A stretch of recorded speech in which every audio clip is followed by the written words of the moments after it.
अस्सलाम वालेकुम वरहमतुल्लाहि वबरकातुहू। दोस्तों, आज का जो व्लॉग है एक थोड़ा सा मुख्तलिफ है और ये सेहत के बारे में है।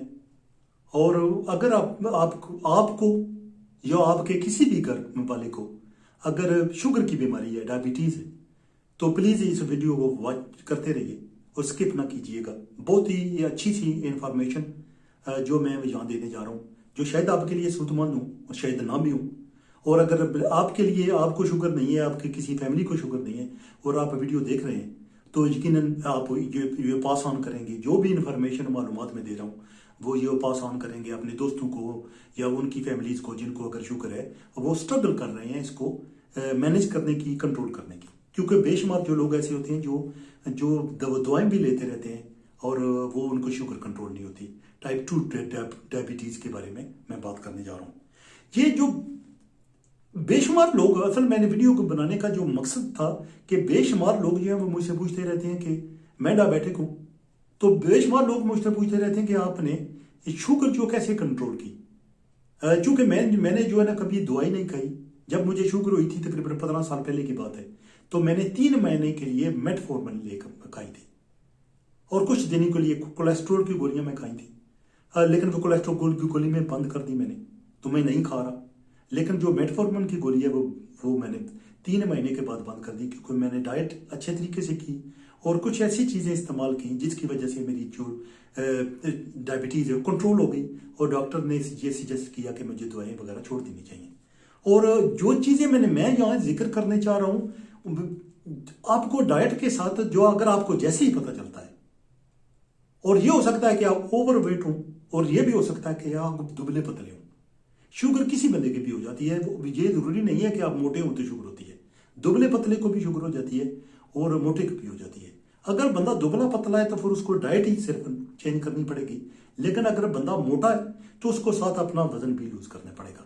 तो जो बहुत ही जरूरी है, अगर जैसे ही आपको पता चलता है और आपको दवाएं दी जाती हैं और आप जो मेडिकेशन लेते हैं वो लेते रहते हैं कि लेकिन साथ ही आप अपनी डाइट चेंज कर लेते हैं कि, और इस तरह चेंज करते हैं कि आपका वजन, अगर आप मोटे हैं तो आपका वजन भी साथ जो है ना वो लूज होता रहे और साथ ही वजन भी घटता रहे और साथ साथ जो है ना वो आपकी डाइट को फॉलो करते रहे। अंडर आप चेक करते रहे कि आपकी शुगर बिल्कुल नॉर्मल हो जाती है डाइट के साथ और मेडिकेशन के साथ। अब टाइम ये आएगा कि आपको अंदाजा होना शुरू हो जाएगा कि जब मेटफॉर्मिन या कोई मेडिकेशन मैं इस तरह ले रहा हूं, अगर मैं छोड़ देता हूं, मिसाल अगर एक हफ्ता आप छोड़ते हैं और आप चेक करते रहते हैं हर रोज, और आपकी शुगर, डाइट आपने चेंज नहीं करनी, जो डाइट आपने फॉलो करनी शुरू कर दी थी उसी को रखना है, तो फिर आपको अंदाजा हो जाएगा कि अगर मैंने डाइट खत्म कर दी है, दवाएं खत्म कर दी हैं, तो डाइट को फॉलो कर रहा हूं और मेरी शुगर भी फिर भी आ रही है, ठीक आ रही है।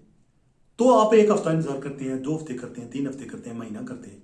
मैंने बिल्कुल इस तरह किया और आपकी शुगर नीचे रहती है और आप उसको डाइट को उसी तरह डाइट को फॉलो करते रहते हैं, तो इसका मतलब ये है कि जो आपकी डाइट है वो कम कर रही है और आपकी शुगर जो है ना वो अब इसी जगह पर रहेगी, अनलेस अदरवाइज आप जो है ना उसको फौरी तौर पर अपनी डाइट को, खुराक को चेंज कर देते हैं दोबारा और वापस रूटीन पे आ जाते हैं, जिसकी ऐसी खुराक पर आ जाते हैं जिसकी खुराक की वजह से आपको शुगर हुई थी। तो जो सबसे पहली बात मैंने की वो क्या थी? सबसे पहले मैंने ये किया, जो 4 चीजें जो है ना बहुत जरूरी हैं, जो आपके लिए मैं अर्ज करने का बताने जा रहा हूं यहां पर। और आप अगर इसी तरह करेंगे तो मुझे पूरा यकीन है, पूरे वसूख के साथ कह सकता हूं कि आपकी नॉट ओनली आपकी शुगर जो है ना कंट्रोल हो जाएगी, बल्कि अगर आप ब्लड प्रेशर भी, सब क्योंकि शुगर के मरीज को मामून होता है कि ब्लड प्रेशर भी हो जाता है, कोलेस्ट्रोल भी हो जाता है। मुझे कोलेस्ट्रोल, हाई कोलेस्ट्रोल है मेरा, लेकिन मैं कोलेस्ट्रोल की गोलियां नहीं खा रहा और डाइट की कंट्रोल कर रहा हूँ। लेकिन मैं कंट्रोल गोलियां से नहीं खा रहा कि वो मुझे बहुत थकन दे रही हैं, बहुत टाइट कर रही हैं।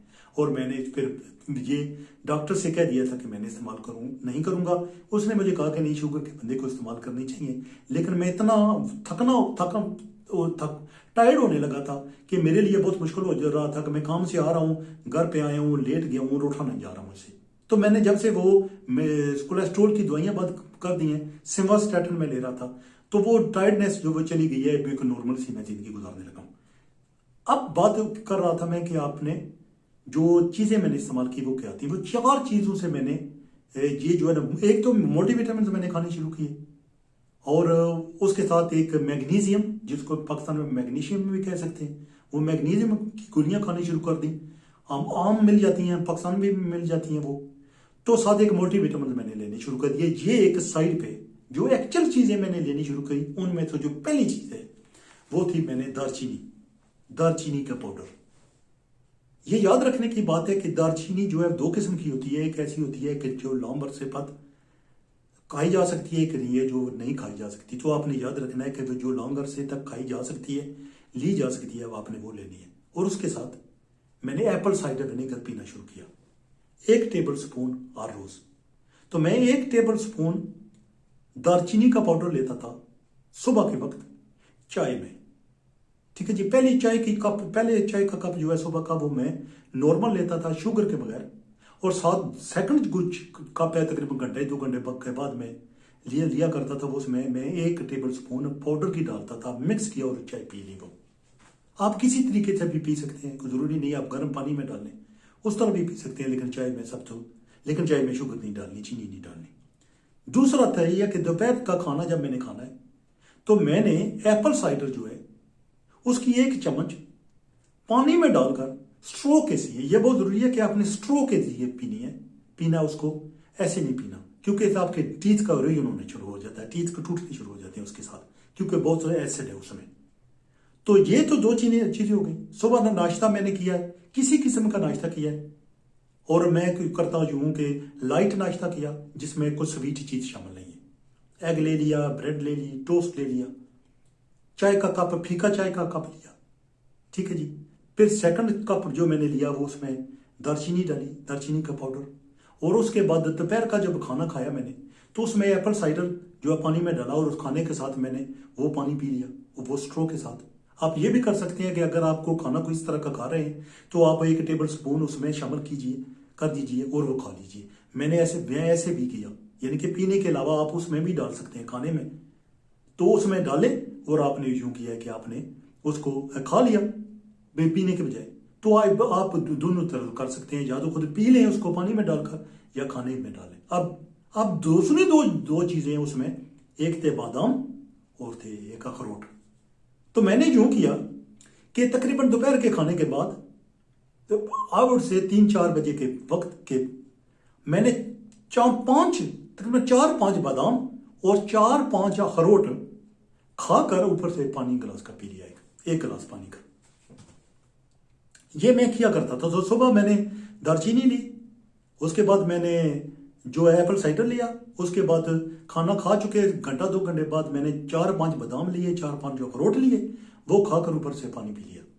फिर ये मैंने चेंज कर दिया कि कई दफा मैं नाश्ते में बजाय के दोपहर के खाने के 1-2 घंटे के बाद बादाम और अखरोट खाने के बाद मैंने वो जो अखरोट है वो मैंने सुबह नाश्ते के वक्त खाने शुरू कर दिए। तो 4-5 बादाम और 4-5 अखरोट मैंने नाश्ता जो भी मैं कर रहा हूँ, ज्यादातर नाश्ता मेरा कॉर्नफ्लेक्स होता है शुगर के बगैर वाला, या श्रेडेड व्हीट या वीटाबिक्स से होता है। हर जगह मिल जाता है, यूके में, इंडिया, पाकिस्तान जहाँ भी जाए ये चीजें मिल जाती हैं। उसमें शुगर नहीं डालनी, तो मैं यूंगिया करता था, 4-5 बादाम 4-5 अखरोट उसमें डाल दिए, गर्म करके दूध में मैं खाता हूँ। तो वो भी मैं करता रहा हूँ, वो भी ठीक रहा। वो अभी मैं वो ऐसे ही कर रहा हूँ। ये हुआ कि वक्त 15 साल हो गए तकरीबन मुझे शुगर को, और ये हुआ कि मेरी आस्ता शुगर जो बिल्कुल नॉर्मल होना शुरू हो गई। और जो एनर्जी मेरी लास्ट हो गई थी, ये हुआ कि जो सिम्वास्टेटिन थी, कोलेस्ट्रॉल की गोलियां, वो जो मैं खा रहा था उस वक्त से मैं बिल्कुल लागर हो गया था और मुझसे उठा नहीं जा रहा था। बेशुमार लोग अगर वो कोलेस्ट्रॉल की गोलियां खा रहे हैं, तो मैंने ये नहीं कहता कि कोलेस्ट्रॉल की गोलियां ना खाएं, क्योंकि ना खाने की सूरत में ये होता है कि आपको फिर वो जमना शुरू हो जाता है आपकी दिल में, और आपकी यूं होता है कि आपकी फिर हार्ट अटैक का भी खतरा होता है, जो शुगर वाले बंदे को होता है। लेकिन अगर आप डाइट कंट्रोल करना चाहते हैं कीजिए, और आप सिम्वास्टेटिन या कोई भी कोलेस्ट्रॉल बस्टिंग ड्रग ले रहे हैं आप, तो अगर आप उसको छोड़ते हैं तो आपको एनर्जी लेवल एकदम वापस आ जाएगा। और अगर आप ये 3-4 चीजें कर रहे हैं, सिनेमन कर रहे हैं, एप्पल साइडर जो आम मिलने लगा है सारे इलाकों में, सारी दुनिया में मिलने लगा है, अगर आप वो लेना शुरू हो गए हैं और साथ ही आप अखरोट और बादाम खाना शुरू हो गए हैं, तो आप बिल्कुल एक नॉर्मल जिंदगी गुजारेंगे। यानी कि आप देख, मैं आपके सामने बैठा हूं तो बिल्कुल एक नॉर्मल जिंदगी गुजार रहा हूं, कोई मुझे कोई ऐसे कोई अभी तक कोई साइड इफेक्ट या कोई ऐसे मामलात नहीं हुए जिसकी वजह से कहा जा सके कि अगर मैं दवाइयां नहीं खाता रहा तो मेरे साथ ये चूके और ये मामलात हो गए। हालांकि मैं कहता हूं कि दवाई उस वक्त नहीं छोड़नी जब तक आप 100% आप जो आपकी डाइट है, आपकी खुराक जो नई आपने वजह की है अपने लिए। एक खुराक वो थी जब शुगर हुई थी तो आप खा रहे थे, एक खुराक वो है जो आपकी शुगर होने के बाद आपने वजह की है अपने लिए। आपकी बीवी ने कहा है, बेटू ने कहा है, बेटी ने कहा है, या किसी दोस्त अहबाब ने कहा है कि ये इस्तेमाल कीजिए, मैं इसको इस्तेमाल करता हूं, मुझे इससे फायदा हुआ है, तो आपने वो इस्तेमाल करनी शुरू कर दी है, तो वो आपने फॉलो करनी रहनी है। और यही मैंने फॉलो करता रहा, 15 साल हो गए और मैं ठीक जा रहा हूं। एनर्जी लेवल जो है, मैं जैसे कहता हूं कि मैं बहुत वीक और टायर्ड और थकन इतनी ज्यादा थी कि मैं अगर कोई भी काम करता हूं तो सोफे पर या बेड पे लेट जाता था, ऊपर उठता नहीं था, जिससे मुझे बहुत अफाका हुआ। और आज मैं एक नॉर्मल अपने आप को फील करता हूं और अपनी जिंदगी बिल्कुल नॉर्मल गुजार रहा हूं। मुझे कोई ऐसे साइड इफेक्ट या कोई इस तरह के इशू नहीं खड़े हो रहे सेहत के बारे में जिसमें मैं कहूँ कि यार अगर मैं दवाई इस्तेमाल करता रहता तो मेरे लिए ठीक होता। लेकिन जैसे मैंने कहा कि आपने बहुत जरूरी है कि अपनी डाइट जो वजह करनी है अपने लिए शुगर होने के बाद, शुगर होने का पता लगने के बाद वो ऐसी होनी चाहिए कि आपने पहली तो चीज जो मैंने बंद की थी वो रोटी और चावल बंद किए थे मैंने, यानी कि चीनी तो बंद कर दी, चीनी तो कंप्लीटली जीरो कर दी। बिस्किट, केक, ड्रिंक किसी का, माउंटेन ड्यू लें, पेप्सी, कोक, किसी कोई नहीं। ये तो पहली चीज थी। लेकिन उसके साथ जो मैंने बंद की ना, 9 साल मैंने चावल और रोटी नहीं खाई। तो मैं क्यों करता था, मैं वेजिटेबल जो है ना, सब्जियां उबाल रहा हूं, वो खा रहा हूं। फिश, मछली को उबाल लिया, खा ली, और उसके साथ या ओवन में रखा चिकन, ओवन में रखा मीट है मैरिनेट किया, उसको ओवन में रख दिया। ओवन उसमें थोड़ा सा तेल जो है उसमें सकते हैं, आपको स्प्रे की बोतल मिल जाती है ऑयल वाली, तेल वाली, आपने थोड़ा सा कर दिया। अगर नहीं तो चम्मच के साथ, टेबल स्पून के साथ एक तेल थोड़ा सा लगा लीजिए, और जो आपका चिकन के पीसेस आपने रखे हैं या गोश्त के रखे हैं या आपने फिश का रखा है उसके पास थोड़ा थोड़ा लगा दीजिए ताकि टेस्ट भी रहे। आप थोड़ा सा सोल्ट, नमक थोड़ा सा और थोड़ी सी मिर्च जो है वो आप उसके साथ लगा सकते हैं, या मैरिनेट करते वक्त लगा लें ताकि उसका कुछ टेस्ट हो जाए और आपका ये ना हो कि आप कहेंगे यार ये तो हर रोज तो नहीं ना खाया जा सकता इस तरह। लेकिन 9 साल मैंने ऐसे ही किया। सब्जी हर किस्म, गोभी ले ली, आलू, मटर, मैं खाता रहा। मैं हर किस्म की चीजें, गाजरें भी खानी शुरू कर दी, लेकिन थोड़ी थोड़ी। बाकी चीजें हर किस्म की जो चीज, करेले मैंने खा लिए, बैंगन मैंने खा लिए, तो किसी किस्म की भी वो वेजिटेबल है मैंने उबाल कर ली, घर में उबाल कर उसमें थोड़ा सा सोल्ट डाला, नमक डाला, बिल्कुल थोड़ा सा, क्योंकि आपको डायबिटीज होते हैं लोग, उनको ब्लड प्रेशर भी होता है, तो आपको बहुत ज्यादा है जो नमक है वो नहीं इस्तेमाल करना। वो मैंने डाल लिया और उसके बाद ओवन से निकाल लिया, या जो अगर आपने उबालनी है चीजें तो उबाल ली, उबाल के बाद आप खा ली। तो बिल्कुल मैं 9 साल बिल्कुल मैंने रोटी खाई नहीं। उसके बाद मैंने आहिस्ता आहिस्ता 5-6 साल हो गए हैं पिछले कि मैंने थोड़ी थोड़ी रोटी या चीजें जो ब्रेड है इंट्रोड्यूस की अपनी डाइट में। लेकिन वो जो है ना वो मैं स्लोली, मैं अभी भी करता हूँ कि 4-5 दिन में, अगर मैं यूं करता हूँ कि 5 दिन मेरी जो एक्चुअल डाइट होती है शुगर वाली वो मैं करता हूँ, ठीक है जी। जैसे मैंने कहा कि वेजिटेबल्स होती हैं, चिकन होता है, फिश होती है, या गोश्त जो होता है वो रेड मीट वो होता है, ओवन में डाल लिया, वहां से निकाल ली, वह तो वो खा लेता हूँ। लेकिन 2 दिन अगर मुझे थोड़ी बहुत ब्रेड का एक पीस लेना पड़ जाए या एक आध रोटी खानी पड़ जाए तो मैं वो खा लेता हूँ। लेकिन मैंने ये देखा है कि वो लोग जो ब्रेड खाते हैं, ये उन लोगों के लिए जो स्ट्रगल कर रहे हैं, उनको उनकी शुगर जो कंट्रोल नहीं हो रही, उसकी वजह मेन वजह ये रोटी या ब्रेड भी हो सकती है। कि जब भी मैं रोटी या ब्रेड खाता रहा और जब तक शुगर कंट्रोल नहीं हुई और शुगर हमेशा ऊपर जाती रही, तो मैंने आस्ता आस्ता ये सोचना, कोई कहते हैं कार्बोहाइड्रेट नहीं खाने चाहिए, ऐसी चीजें नहीं खानी चाहिए, सिंपल वर्ड्स में है, लोगों के लिए मुश्किल हो जाता है। देहाती को सुन रहा है या कोई इतना बंदा पढ़ा लिखा नहीं हुआ वो सुन रहा है, तो आप उसको कहते हैं कार्बोहाइड्रेट नहीं खाने, ये चीज नहीं खानी, बंदा सोच रहा है, वो अब सर्च कर रहा है कार्बोहाइड्रेट कौन से होते हैं। सीधी कह दें आपने ब्रेड, रोटी और चावल नहीं खाने। पास्ता तो हमारे देहातों लोगों में कम बनता है, ज्यादातर जो कॉलेज यूनिवर्सिटी में बच्चे जाते हैं स्कूलों में, वो देहातों में बनाने लगे हैं, लोग खुद ही खा लेते हैं, माँ बाप को कम ही देते हैं। तो ये है कि आपने 3 चीजें जो है वो नॉर्मल सी, चीनी तो जाती रहेगी, वो बिस्किट नहीं खाने, केक नहीं खाना, चाय में चीनी नहीं डालनी। तो आपको फीकी, मैं 15 साल हो गए फीकी चाय पीते हुए, फीकी काफी पीता हूँ, कोई इशू नहीं है, आदत पड़ गई है। अब मैं चीनी वाली चाय नहीं पी सकता, चीनी वाली कॉफी नहीं पी सकता मैं। अब तो आपने ये तो छूट गई। अब आपने जो चीजें छोड़ दी हैं वो रोटी, चावल और ब्रेड, ये तीनों चीजें आपने नहीं खानी। अंडा आपने हफ्ते में सिर्फ अंडे, आपने 2 अंडे खाने हैं। आप एक दिन एक अंडा और एक दूसरे 2-3 दिन छोड़कर फिर एक अंडा खा सकते हैं। बॉइल्ड खा सकते हैं या फिर उसको जो है ना फ्राई कर ले उस तरह खा सकते हैं। अंडा एक बहुत अच्छी चीज है, लेकिन कोलेस्ट्रॉल बहुत ज्यादा होने की वजह से ये होता है कि थोड़ी सी इशू खड़े हो सकते हैं अगर आप लॉन्ग रन हर वक्त खाते ही रहे उसको।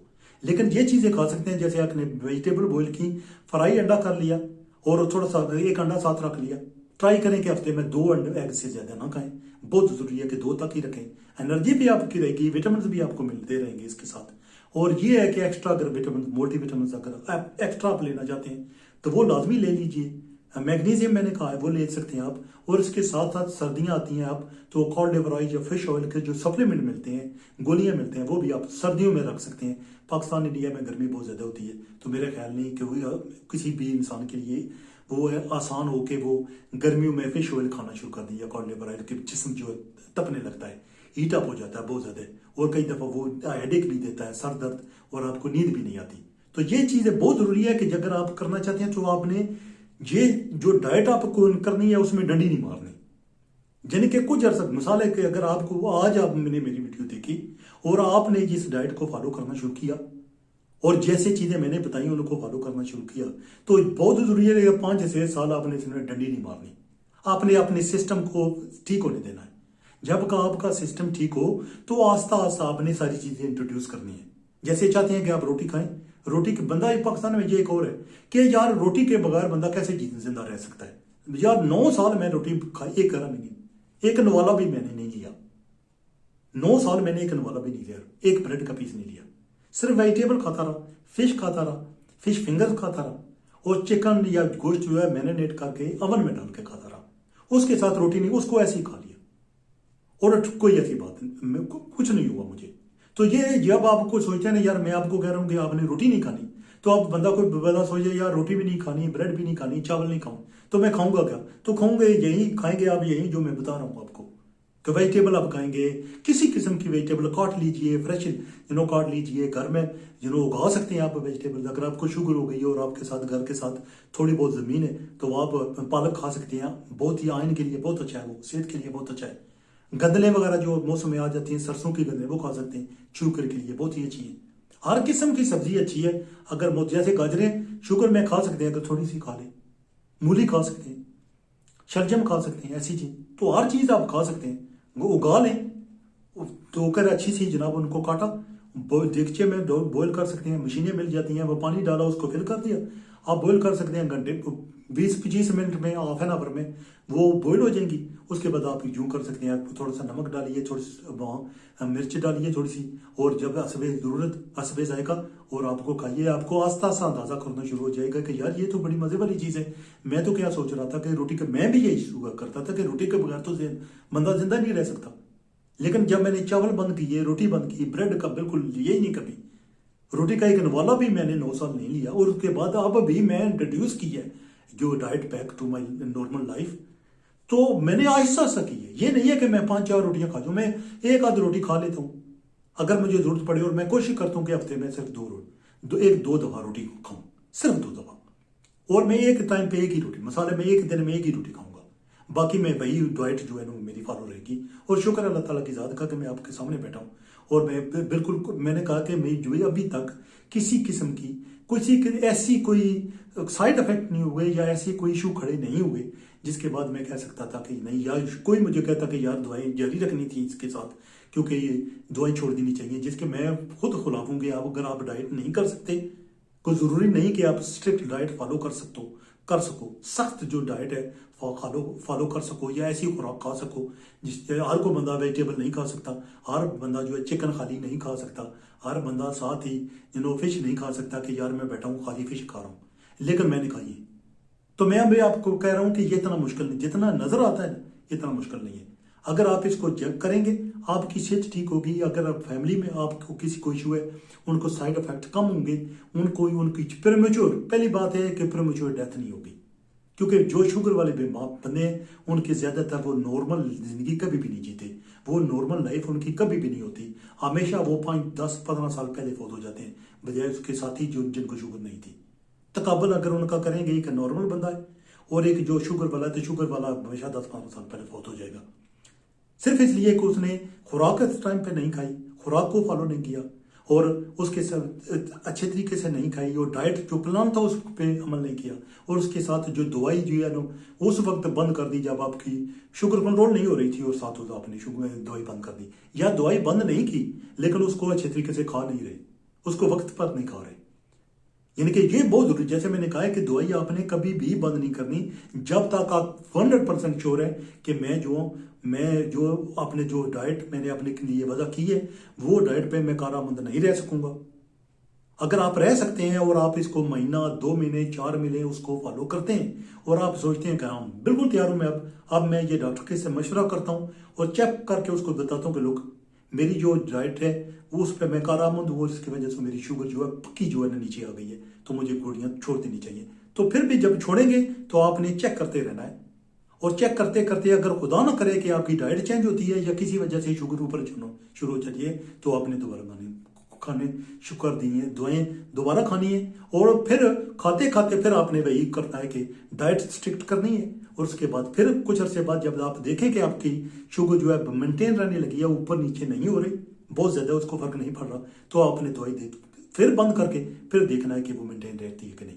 लेकिन मेरी मेंटेन रही है, 15 साल हो गए, खुदा का शुक्र भी थोड़ी बहुत, मैं नहीं कहता कि 100% स्मार्ट हो रही है, थोड़ी बहुत ऊपर रही है। जब मैंने देखा है कि ये थोड़ी बहुत ऊपर रही है, मैंने फिर स्ट्रिक्ट डाइट की, फिर नीचे आ गई और मेंटेन रही, और शुक्र है अल्लाह ताला की ज़ात का कि मुझे कोई तकन नहीं है, कोई और इशू नहीं है जिसकी वजह से जो मेरे लिए मेरे ख्याल को शायद है। और आई होप कि ये जो छोटी छोटी गुफ्तगू सी ये सब लोग आप लोगों के लिए, जिन लोगों को शुक्र है उनके लिए सूदमंद हो, कारामंद साबित हो उनके लिए। और मैं यही कहूँगा कि दोस्तों अगर आपको शुगर नहीं है या फैमिली को नहीं है तो pass on this video to somebody else, share with somebody else, उनको शायद फायदा हो जाए।